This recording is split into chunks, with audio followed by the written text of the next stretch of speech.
out there, and welcome to the Wall of Weird. Nicole and Lisa are here with Superman Lois, Season 2, Episode 5. Girl, you're gonna be a woman. Soon. So, we'll just get right started into this one. I know we're a little bit late this week, but hey, we got it done before the next episode aired. That's what matters, right? All right. So let's see. We have the beginning of the training between Jordan and Sam. And Jonathan was a little bit jealous. Now, wasn't he? He decided to take his special drug again. And now not only did he have the vision, which we actually didn't see the vision, he had speed and strength. Yeah. And then later on, he had heat vision. Mm-hmm. I was again very disappointed in Jonathan. His whole attitude of, well, you shouldn't be training him. You should be training me. He's got this jealousy going on with his brother. And I don't know, this whole season, he just seems like a different character to me. Well, I don't really understand where it's coming from. I think but he wasn't jealous last season. I know. If it was the X-Kryptonite that he took, and it's interesting that he takes it again. And did it add on? Did it wear off and he had to take it in again? Still not clear. But it was also interesting that Sam let them fight without any padding at all, and Jordan could have killed him. Mm-hmm. That was interesting. And he was also being really mean to his brother. Jordan didn't deserve it at all. He goes and he talks to Sarah, and he goes, I don't know what's going on with Jonathan. And she says, well, there must be something. And then we see in this iteration that heat vision is connected to anger. So Jonathan got angry and his eyes go red. Like, he amazingly did not exert any of the heat vision, but it was there. That's dangerous. And now he wants to hide it from his family. And I don't know. We'll see where this goes. I don't know I wonder if it just activated Jonathan and now he's going to have, because he's different than these other people that are taking X-Kryptonite, because he actually has his father's DNA in him. So I don't know if that's going to make a difference. Well, that makes me think that Jordan's initial interaction with X-Kryptonite possibly triggered him for his latent powers to come out. And it's done the same thing for Jonathan now that he's taken it, that the powers are manifesting. But it's manifesting in a different way to full humans. They only maybe get 1 or 2 powers, whereas we're seeing the whole different bits of power that Jonathan's getting, and it's also affecting his temperaments, a bit like how in Smallville the Freaks of the Week were getting affected. It wasn't just giving them powers, it was affecting the mentality. So, well, Tag has multiple powers, and he must have gotten it from X-Kryptonite, though, right? Mm-hmm. And Jordan wasn't exposed to X-Kryptonite before he had all those pipes fall on him. So I think it's still in the air. Yeah, it might just be, as soon as you get to Smallville, maybe it affects you in a different way. But it's there, in the ground, in the air, in the ether, coming at you. And then we saw, well, we can talk about this later when we talk about Bizarro, but we had X-Kryptonite show again because he said, oh, he's the opposite of me, and he attacks him with the X-Kryptonite to weaken him. Yeah, that was reminiscent of the effect of blue kryptonite had on Smallville's Bizarro. Well, blue kryptonite it didn't actually blow him gave up, him but energy. Yeah. In Smallville, where the same as the green. It's very interesting. Does that mean the X kryptonite enhances Clark's abilities? If he's opposite? Or just because it gives humans Kryptonian powers, he thought... It might not have any effect on the Kryptonian. We'll have to wait and see. But it had an effect on Bizarro, and Bizarro's the opposite of him. And he's Kryptonian, right? Yeah, just the opposite. So affects him, doesn't affect him, affects him, or affects him in a bad way, affects him in a good way. Interesting. Food for thought for next episode. Yes. All right, we'll move on to the next story here. I hope I'm going to say this right. Quinceanera. It's Quinceanera. Yeah, so we have Sarah turning 15, and I want to say it's Mexican. Is this a Mexican tradition? And I mean, I know some Spanish. I was like, okay, quince is 15, and ano is year, so it's 15-year celebration. And it's this traditional dress, which looked very Mexican, which I guess his father is. And they changed his name from Cortez to Cushings to fit in more, so that his father could have gotten a job. And so there was this great bonding going on between her father and her, and it was really sweet, father-daughter dance, and everything is wonderful, beautiful family picture. And boy, if he never went down to that bar last week, it probably would have never come up again. But apparently it made the girl have feelings for him again, and she went and blabbed to somebody else. And then he shows up at this party, and boy, she couldn't even hold it in for 15 minutes, Sarah. That's secret. Well, his ex, was it Tonya? She says that she's been discussing it with her girlfriend, and it's a girlfriend who's going to possibly be selling the story to Mayor Dean. So she came, at least had the sort of like, dignity to come and warn him that it's not her that's going to be selling the story, it's a friend. But that's not maybe a good friend, but again, finances. You just say I was with a married man. You don't have to speak names. Yes, especially because it was over. I mean, Lana was amazing, though. She handled the news pretty well and pulled her daughter together, and it really connected to what she said earlier in the episode, where I'm always going to be here to catch you if you fall. Yeah, because Sarah was falling apart, and she could see that she was gonna have a panic attack. Yeah. Yes, Sarah is Lana's heart and inspiration and best friend. Oh, that was really sweet. That was a great moment. She really helped to hold Sarah together, because she was going to lose it. Yeah, but it shows how strong Lana was, because I mean, this would really hurt Lana. But she said, I don't want to ruin your party with this, and I'm going to help you. And then that was a beautiful mother-daughter moment. It was really sweet. And yeah, Kyle's a mess. So it's sad because we had the height in the beautiful Cushing family.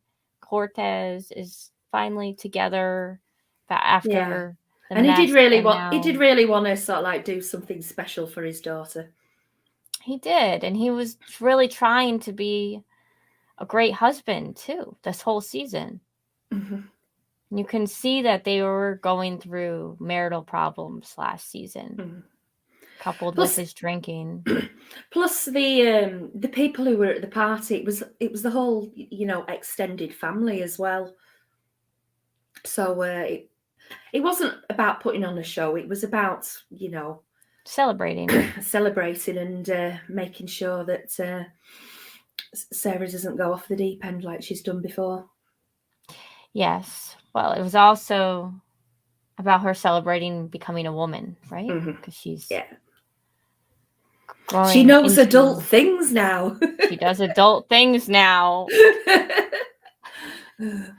I don't see Jordan as that type, but Jonathan, apparently, he has been something else this season. He certainly has. Okay. And we'll switch gears. Oh, boy. So, we learn a lot more about Allie. She was evil from the beginning, wasn't she?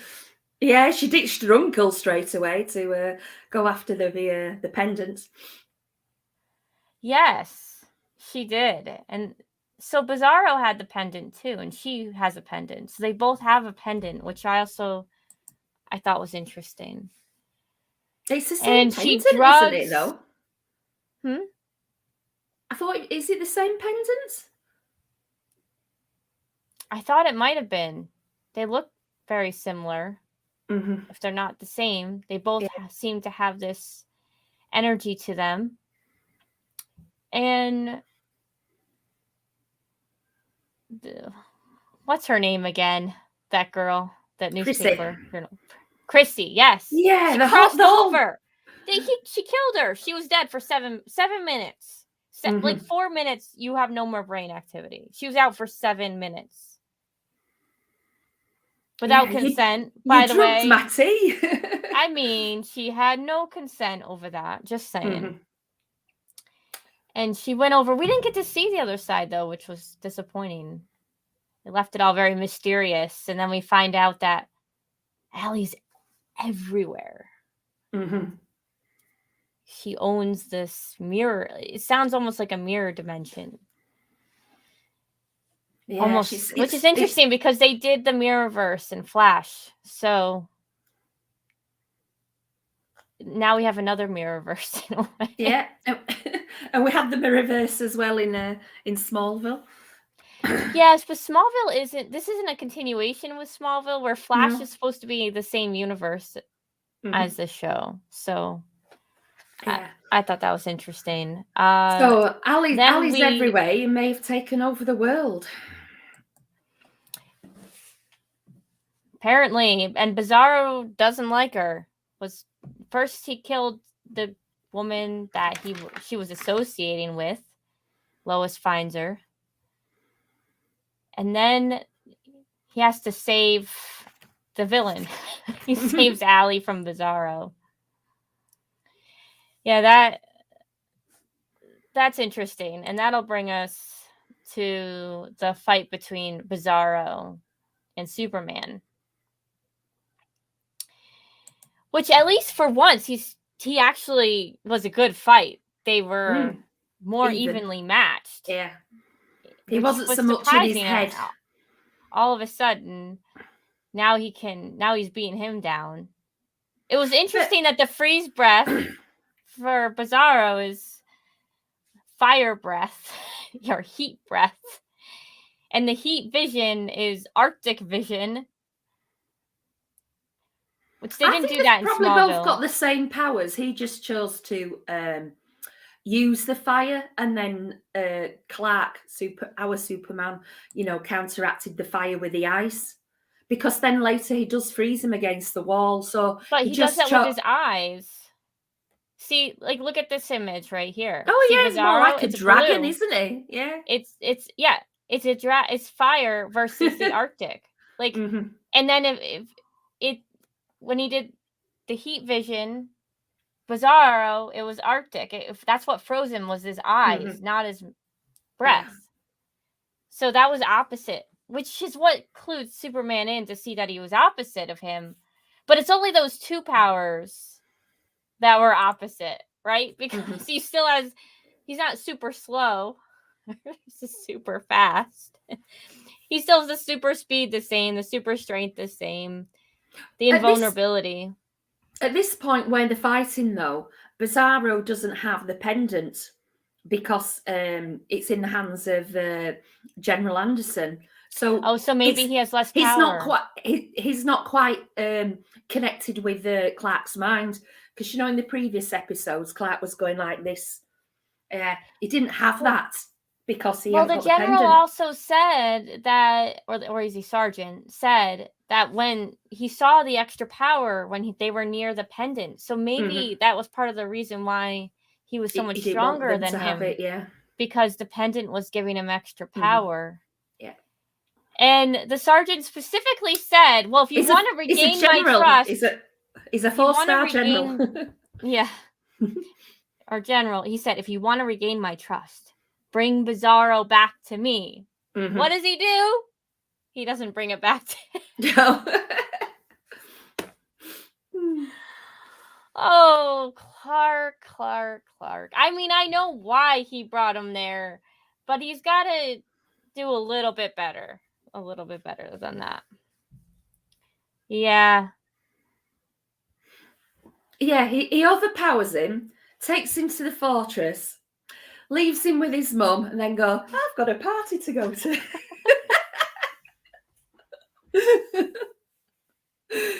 I was worried he was going to get away. What happens if his mom couldn't hold him in? Yeah. I mean, obviously she sent some sort of signal to him to come back when he woke up. He heard it. No. I like how Lois says, just make sure no one sees you. Yeah, because Clark needs to be told that at this point. Well, there's a lot more people, at the barn than there normally is, and and as we saw with Jordan and Sarah, people go out to the party and they're lurking around. Yeah, so you don't know who That's could be true, watching. but didn't he live in a major city for 20 years? Where there's people everywhere? Yes. Yeah, but these are strangers, not people on your doorstep, in your, in your house, in your barn. Yeah, but if someone saw you speed out, it wouldn't matter if they're a stranger or not. I mean, I guess it would just be a conspiracy theory in their world. Yeah. It would be funny if they brought that up like some forum. They still don't recognize him, because he's got glasses on. Yeah, but if they watch him speed away, speed to the phone booth. There's not very many of those left.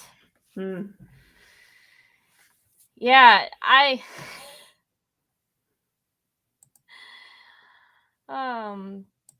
so we don't know what's going on with the pendants. Some connection to this Mirrorverse. The ex-Kryptonites, still there's a lot of questions around that. Only mention of John and Natalie in this episode. Yeah, Clark still feeling guilty about John getting involved and getting injured. It's all my fault. Clark, it's not your fault. Okay. But at the same time, Lois was feeling guilty over over Lucy Allie and Chrissy. I kind of do blame Lois a little bit for that, because she should have at least listened to her sister's side of the story. Especially because she's married to Superman. She lives in this world where all these crazy supernatural things, and she hears this thing coming out of her sister, and she doesn't think to investigate it at all. That was an error in judgment on her part. And she continually keeps secrets from Chrissy, so not surprised at all that she went behind her back. But I was surprised that Chrissy after that experience happened, she still didn't want anything to do with Allie. And her and Lois kind of mended, which was nice. I was glad that was done. I like how it's sort of like Chrissy confessed, I've been on trips. I've done several trips. It wasn't a trip.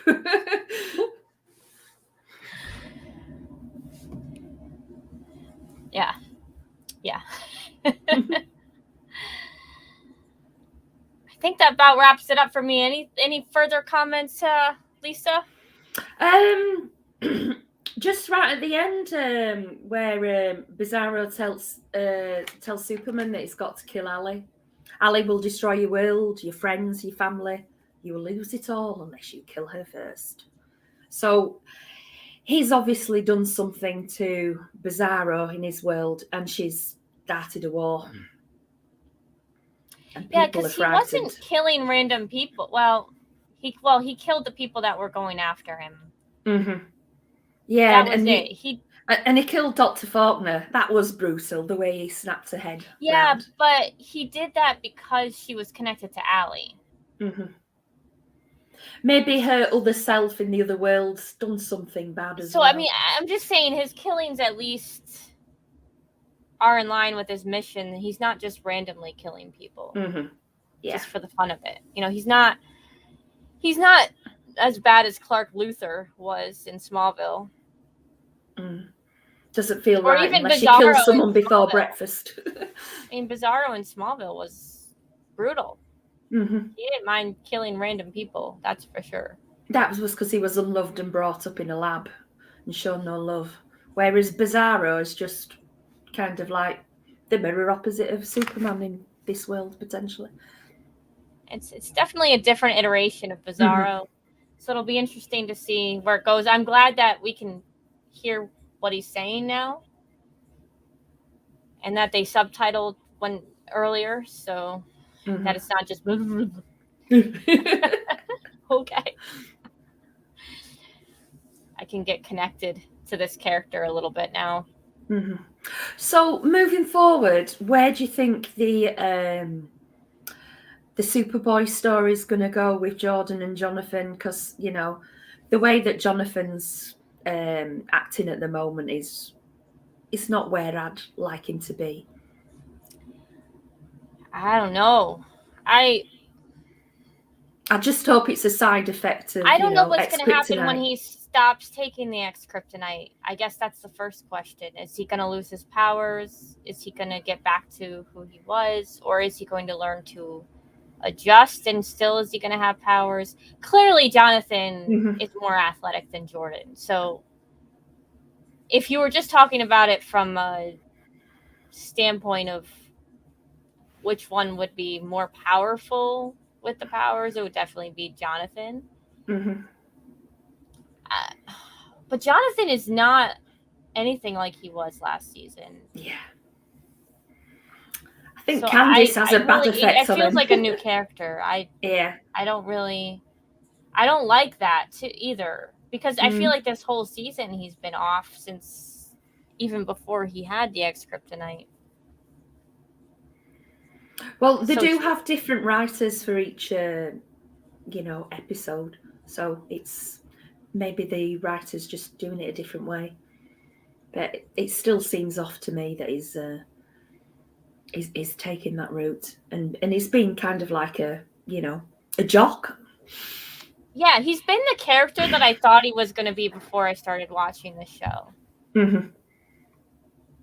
And then I was pleasantly surprised that when he had his back like to that he was really helping out his brother. And I can see the toll of last season taking it. Yeah. And that he did lose everything coming to Smallville for his brother. And he kept it with the jokes as well. When things had happened with Jordan, he was supportive, but he'd make a joke, and it felt not sarcastic, but funny, showing support. Whereas this one is just gone all testosterone. Seems to be very selfish, self-centered, arrogant. Really, nothing really that redeeming going on with him right now. Unkent-like. Yeah. Very unkent-like. Plus, Lois hasn't brought the boys up to be like that. So I think it's going to be bad on her when things come out, about what's happening. Yeah. Yeah, I think something's going to happen next episode. I don't think that yeah, they're going to I think Jordan's keep going to this a find secret out. that long. Given how long the last secret was kept, which was one episode, I thought the Kyle thing was going to slowly bubble up, and it's like, boom, everybody knows. Well, you know, I mean, not everybody yet, but the whole yeah. family does. Their whole family. And Clark Well, knows something is up. Jordan's been told, you know, not to spy on your mum and not to use your powers and stuff, but he could accidentally, you know, overhear something or see something. Yeah. Well, he could spy on his brother now that he knows Yeah. something's going on. Or accidentally. Oops. I mean, I would accidentally hear things all the time. There's no way that I could hold back on eavesdropping. That would be really impossible. Or looking in the boys' locker room. No, I don't think I would do that. No. That would be a real invasion. Yeah. Oh, I don't know. I think that we'll get. I think that someone's gonna find out. Clark or Lois is gonna find out next episode. And I don't know what's gonna happen. This Cushing family, it's gonna be ugly. Sarah's taking it really hard too, not just Lana. But things have been going so well, and she's going for the mayor campaign. I can see Lana, even though she's angry with him, still putting on the show face, the family face in public, and just for the campaign. Well, I think Lana's sort of so truthful and stuff that she might actually break the story before you know, Mayor Dean has a chance to say, you know, we've grown together stronger as a result of this. With, you know, we're normal people. You know, we have our faults, but we go through them. You know, and turn it, you know, put a spin on it and turn it round as though, you know, no one's perfect. But, Yeah, you know, I definitely don't. We deal with her, it as a family.